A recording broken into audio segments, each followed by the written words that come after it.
gaal sababay khasaare kala duwan oo isugu jira dhimasho iyo dhaawac ayaa ka dhacday degmada Jalalaqsi ee gobolka Hiiraan. Xiisad ayaa halkaasi ka taagan, tirada geerida ayaan halkan idinkugu soo gudbin doonaa. Madaxweynihii hore ee Soomaaliya Maxamed Cabdullaahi Maxamed Farmaajana waxa wararka aan helino ay sheegayaan in uu ku wajahan yahay gudaha magaalada Kismaayo oo xarun ku meel gaar u ah dowlad goboleedka Jubbaland. Maxaa ka jira in Imaaraadka Carabta, dowlad goboleedyada Puntland iyo Jubbaland uu ku amray in mar kale ay ku laabtaan Dubai?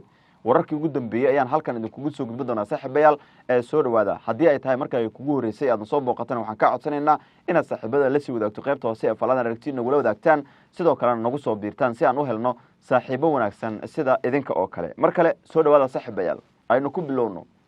Dagaal qaraar oo sababay khasaare kala duwan oo isugu jira dhimasho iyo dhaawac ayaa degmada Jalalaqsi ee gobolka Hiiraan ka qarxay.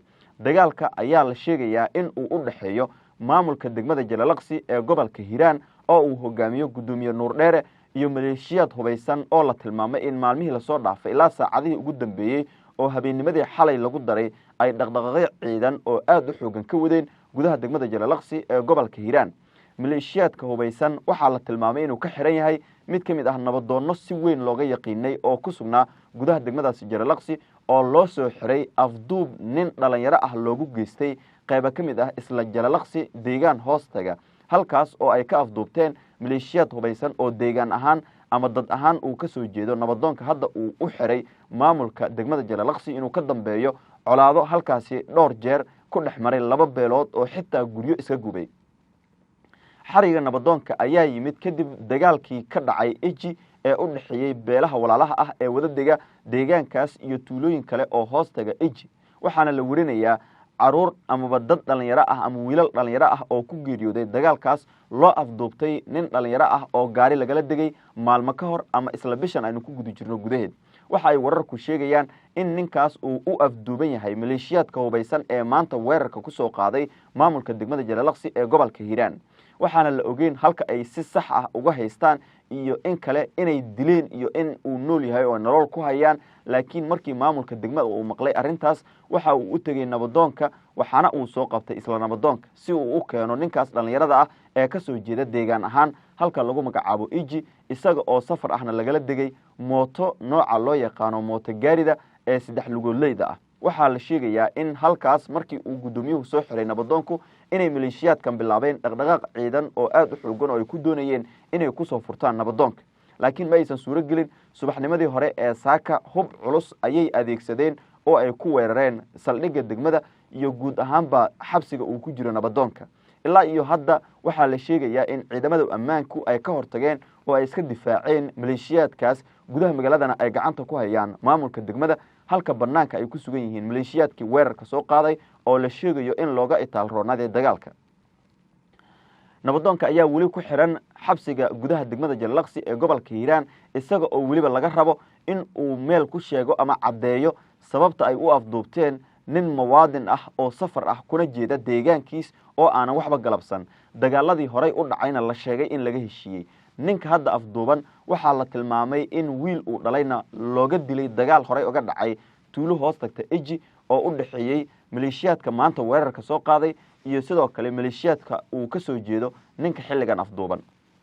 xaaladda Jalalaqsi ayaa aad u kacsan, lamana saadaalin karo waxa kale ee imaan doona. dhinacyada waxaa la warinayaa in ay weli isu wacanayaan gurmadyo kala duwan. maleeshiyadkii weerarka soo qaaday ayaa la warinaya in gudaha magaalada waa banaanka magaalada ay ku sugan yihiin oo ay gurmadyo xoogan sugayaan, halka ciidamadii ammaanka ee degmada Jalalaqsi ee gobolka Hiiraanna la sheegayo in gudaha magaalada ay isku daadiyeen, lana arkayo ciidamo hubeysan oo gudaha magaalada gaaf wareegaya.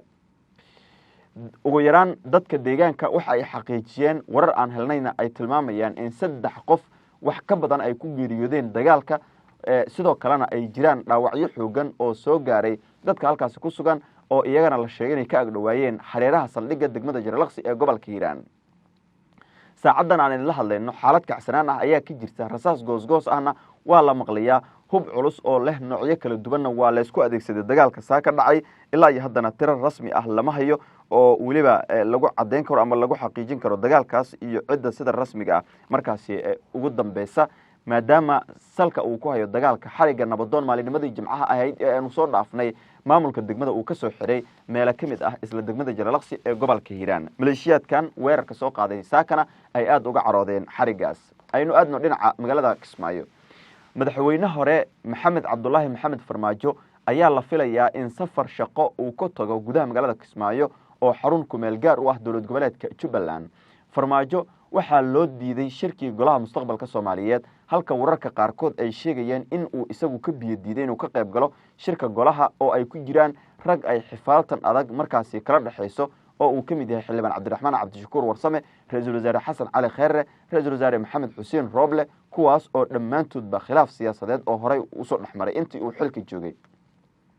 waxaa sidoo kale kulankaas la sheegay in casuumaad uu ka helay madaxweynaha dowlad goboleedka Jubbaland Axmed Maxamed Islaam Axmed Madoobe, sidoo kalena isla wasiirka amniga gudaha dowlad goboleedka Jubbaland Yuusuf Xuseen Dhuumaal uu sheegay markaasi inta uusan furmin shirka golaha mustaqbalka Soomaaliyeed Farmaajo inuu tagayo magaalada Kismaayo, taasi oo ugu dambeyn hadda la sheegay in xogaha soo baxaya ay tilmaamayaan in madaxweyne Farmaajo uu qorsheynayo tegidda magaalada Kismaayo ee xarunta ku meel gaarka ah ee dowlad goboleedka Jubbaland. Farmaajo Kismaayo waxaa la sheegay inuu u tagayo la kulanka Axmed Madoobe oo tan iyo markii xilka uu ka degay madaxweyne Farmaajo uusan tagin gudaha maamulkaasi Jubbaland marka laga reebo Garowe oo uu hal mar tagay isaga iyo madaxweyne hore Sheekh Shariif Sheekh Axmed oo heshiis markaasi ka waday madaxweyne Xasan Sheekh Maxamuud iyo Dani. walow markii dambe heshiiskaas uu fashilmay xilligana meel adag ay kala taagan yihiin Xasan Sheekh Maxamuud iyo Saciid Cabdullaahi Dani oo ah laba maamul ama laba madaxweyne midna heer federaal midna heer dowlad goboleed ah. madaxweyne Farmaajo lama oga waxyaabaha sida gaarka ah uu Axmed Madoobe kala soo hadli doono, laakiin waxa ay u muuqataa inuu heshiis siyaasadeed la soo gelayo maadaama isku qoonto ay yihiin marka la joogo guud ahaan Soomaaliya. sidoo kalena la sheegayo in arrimaha hadda golaha mustaqbalka Soomaaliyeed ka dhex taagan ee ah in aanan weli la soo saarin hoggaanka iyo saamiga lagu qaybsanayo.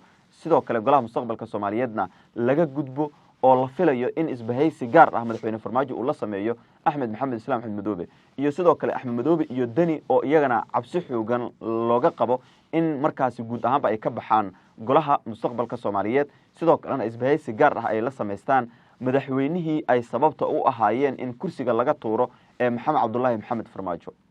siyaasaddu oo aanay jirin saaxiibtinimo joogto ah ayaa hadda u muuqata in mar kale ay isu soo celinayso dad meel adag kala taagnaa muddo sanado ah, waana madaxweyne Farmaajo iyo sidoo kale madaxda dowlad goboleedyada Puntland iyo Jubbaland.